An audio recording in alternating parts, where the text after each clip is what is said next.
অনুরাগের ছোঁয়া ধারাবাহিকের আজকের পর্বে দেখতে পারবো রূপা বলে, এই পৃথিবীতে তুমি আমাকে দেখতে পারবে না মা। সেই সুন্দর সিঁড়ি দিয়ে আমি অনেক আগেই চলে যাব।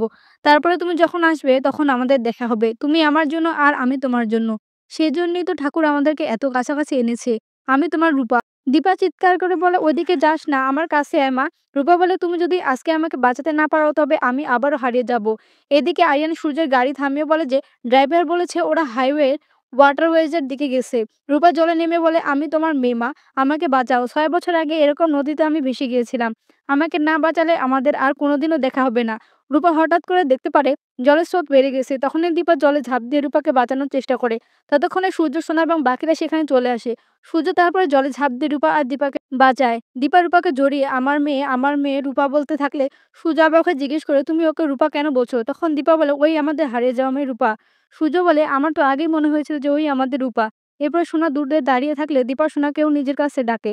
চারু বলে, সোনা ওর বোনকে খুঁজে পেয়েছে, আর এসএস তার হারিয়ে যাওয়া মেয়েকে খুঁজে পেয়েছে।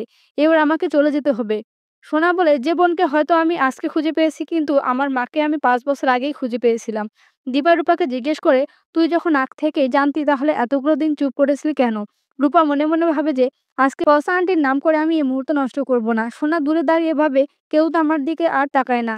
সোনা চলে যাবে সেই সময় রূপা আটকে দিয়ে বলে, আমার কেউ আর কাউকে কোনোদিনও ভুল বুঝবো না। আমি বাবাকে ভুল বুঝবো না, আর তুমি মাকে ভুল বুঝবে না। সূর্য বলে, আমি এই ৫ বছরের স্মৃতি মনে রাখতে চাই না। তখন রূপা বলে যে, আমি মনে রাখতে চাই, তা না হলে আমি কখনোই জানতে পারতাম না যে রক্তের সম্পর্কের বাইরেও মানুষ মানুষকে এতটা ভালোবাসতে পারে। হ্যাঁ বন্ধুরা, আমরা এমনটাই দেখতে পারবো অনুরাগের ছোঁয়া ধারাবাহিকের আগামী পর্বগুলোতে। আমার ভিডিওটি ভালো লেগে থাকলে লাইক করে দিন। অনুরাগের ছোঁয়া ধারাবাহিকের নতুন নতুন আপডেট পেতে আমার চ্যানেলটিকে সাবস্ক্রাইব করে পাশে থাকা বেল আইকনটি ক্লিক করে রাখুন। ধন্যবাদ।